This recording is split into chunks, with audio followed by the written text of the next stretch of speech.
movement. I feel,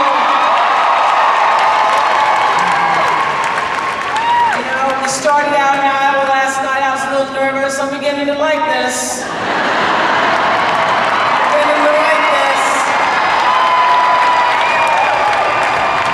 I'm beginning to like it because I can feel that you are ready for a change. You are ready for a change. And so I think the same thing that got you out of your pajamas on a Sunday evening, because I know that's where you want to be. That's where I would be if I wasn't here. Is your belief that this country can be better. And that is the reason why I have, for the first time in my life, stepped out of my box, stepped out of that TV box I've been living in all these years, and for the first time in my life, stood up for a candidate who I believe can change America.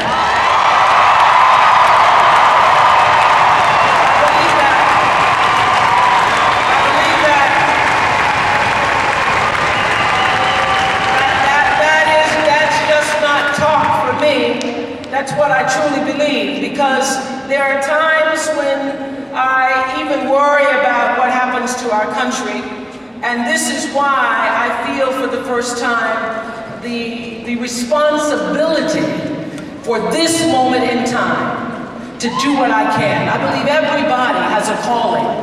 Everybody has a calling. And everyone in this room has been called to give the gifts that you have to the universe, to your family first, to your community, and then to the world. I have a calling. I just have a bigger voice. I have a bigger voice.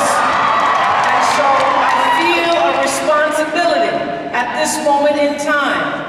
People say, why are you doing this? You've never done this before. I feel that now is the time for me to use my voice to say, if we're going to choose, and there's only one choice we get for President of the United States, and if you're going to choose, that choice ought to be Barack Obama.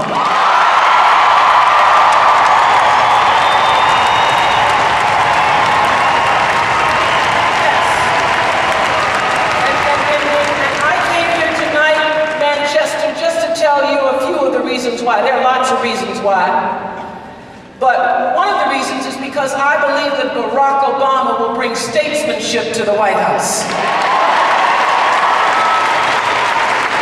I believe I have done my homework, because I wouldn't be stepping out here for somebody I didn't know who I was talking about. I'm not going to step out here and take this risk for somebody that's going to disappoint me later on. I've done my homework, and I know for sure that he is going to lead with compassion and conviction.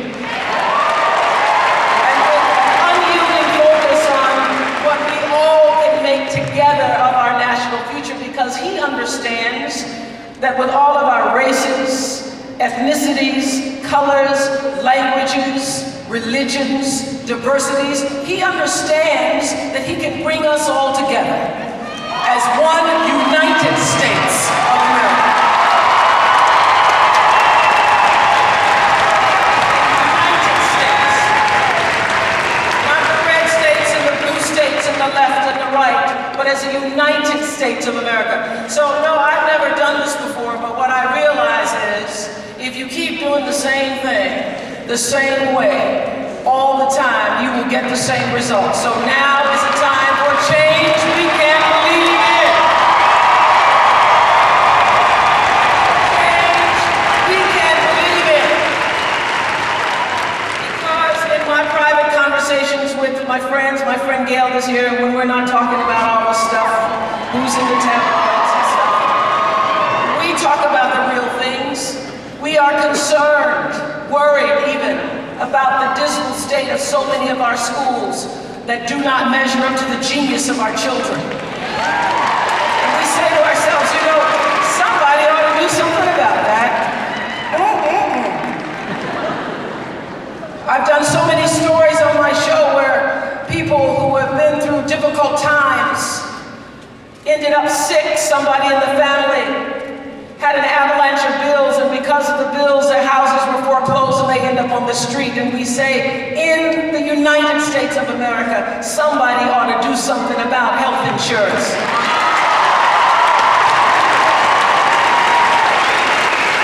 And for sure, we need a new way of doing business in Washington and the world.